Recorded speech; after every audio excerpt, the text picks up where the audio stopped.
আমরা যেসব টুলস বা যন্ত্র ব্যবহার করি সেগুলো কি আমাদের পরিচয়ের অংশ? ধরুন একটা হাতুড়ি থেকে শুরু করে আমাদের স্মার্টফোন পর্যন্ত মানুষ আর তার বানানো প্রযুক্তির মধ্যে সম্পর্কটা কিন্তু বেশ পুরনো আর গভীর। চলুন আজকে এই অসাধারণ জার্নিটার ভেতরে ঢু মারা যাক আর খুঁজে বের করা যাক কিভাবে এই প্রযুক্তিগুলো আমাদের নিজেদেরই একটা বর্ধিত অংশে পরিণত হয়েছে। তো একেবারে গোড়াতেই একটা মৌলিক প্রশ্ন নিয়ে ভাবা যাক, আমরা কি আমাদের তৈরি করা যন্ত্র দিয়েই সংজ্ঞায়িত? মানে আমাদের পরিচয় কি আমাদের টুলসগুলোই ঠিক করে দেয়? সেই যে পাথরের প্রথম কুড়াল বানানো হয়েছিল, সেখান থেকে শুরু করে আজকের স্মার্টফোন পর্যন্ত, এই প্রশ্নটাই কিন্তু দর্শন আর সংস্কৃতির একেবারে কেন্দ্রে রয়ে গেছে। আমাদের এই যাত্রাটা কিন্তু বিশাল। ভাবুন তো, প্রায় ২৫ লক্ষ বছর আগে পূর্ব আফ্রিকায় হোমো হ্যাবেলিসের হাত ধরে শুরু। এরপর এলো কৃষি বিপ্লব, তারপর শিল্প বিপ্লব, আর প্রত্যেকটা ধাপেই মানব সমাজকে একেবারে আমূল বদলে দিয়েছে। আর আজ আমরা তো রীতিমতো ডিজিটাল যুগে বাস করছি। তো প্রথম অংশে আমরা এটাই দেখব যে আমাদের এই সরঞ্জামগুলো কিভাবে শুধুই কোনো বস্তু নয়, বরং আমাদের নিজেদেরই এক একটা এক্সটেনশন বা বর্ধিত অংশ। এগুলো আমাদের দুনিয়াটাকে দেখার চোখ, আমাদের সামাজিক কাঠামো, এমনকি নিজেদের সম্পর্কে আমাদের ধারণাকেও কিন্তু পাল্টে দেয়। ব্যাপারটা কিন্তু বেশ মজার। প্রথম দিকের যে পাথরের সরঞ্জামগুলো ছিল সেগুলো শুধু টিকে থাকার উপায় ছিল না, ওগুলো ছিল মানুষের চিন্তাভাবনারই এক ধরনের বাহ্যিক প্রকাশ।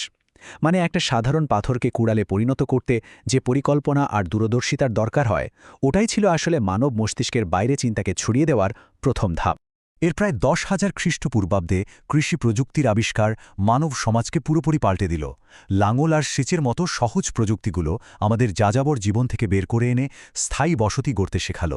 এর ফলে কিন্তু শুধু উৎপাদনই বাড়েনি, মানুষের জীবনচক্র, নারী পুরুষের ভূমিকা এবং প্রকৃতির সাথে আমাদের সম্পর্কের ধারণাটাই বদলে গেল। কিন্তু এই যে আমরা বলছি বর্ধিত সত্তা বা এক্সটেন্ডেড সেলফ, এই ধারণাটা আসলে আসলো কোথা থেকে? এর পেছনে কিন্তু বেশ কিছু গভীর দার্শনিক চিন্তা কাজ করেছে। অনেক বিখ্যাত চিন্তাবিদ যুক্তি দিয়েছেন যে প্রযুক্তিকে আমাদের অস্তিত্ব থেকে আলাদা করে দেখার কোনো উপায় নেই।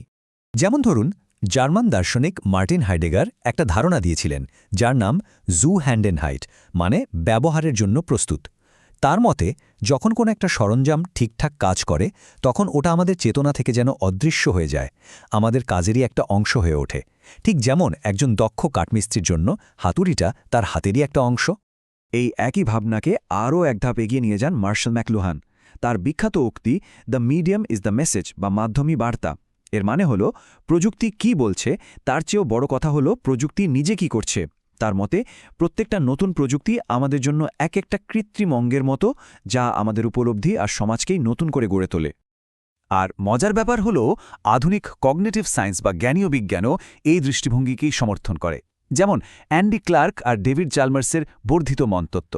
এই তত্ত্ব অনুযায়ী মানুষের চিন্তা শুধু খুলির ভেতরেই সীমাবদ্ধ নয়, বরং এটা আমাদের ব্যবহার করা বিভিন্ন টুলস যেমন নোটবুক বা স্মার্টফোনের মধ্যেও ছড়িয়ে থাকে।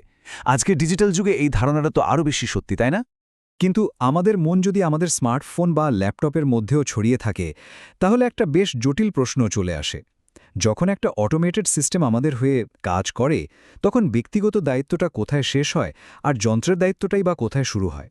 এটা কিন্তু আজকের যুগের অন্যতম বড় একটা নৈতিক প্রশ্ন। আর এই প্রশ্নটা আমাদের একটা মৌলিক বিতর্কের দিকে নিয়ে যায়। প্রযুক্তি কি আমাদের নিয়ন্ত্রণ করে, নাকি আমরা প্রযুক্তিকে? এখানেই টেকনোলজিক্যাল ডিটারমিনিজম বা প্রযুক্তিগত নির্ধারণবাদের ধারণাটা আসে, যা সত্যি বলতে বেশ অস্বস্তিকর। সহজ কথায়, প্রযুক্তিগত নির্ধারণবাদের মূল কথা হল প্রযুক্তি নিজেই একটা স্বাধীন শক্তি, যা মানুষের ইচ্ছা অনিচ্ছার তোয়াক্কা না করে সমাজকে একটা নির্দিষ্ট দিকে ঠেলে নিয়ে যায়। শিল্প বিপ্লবের সময় এই ধারণার জন্ম হয়েছিল, যখন মেশিনগুলো সামাজিক কাঠামোকে এমন গতিতে পাল্টাচ্ছিল যে মনে হচ্ছিল সবকিছু মানুষের নিয়ন্ত্রণের বাইরে চলে যাচ্ছে।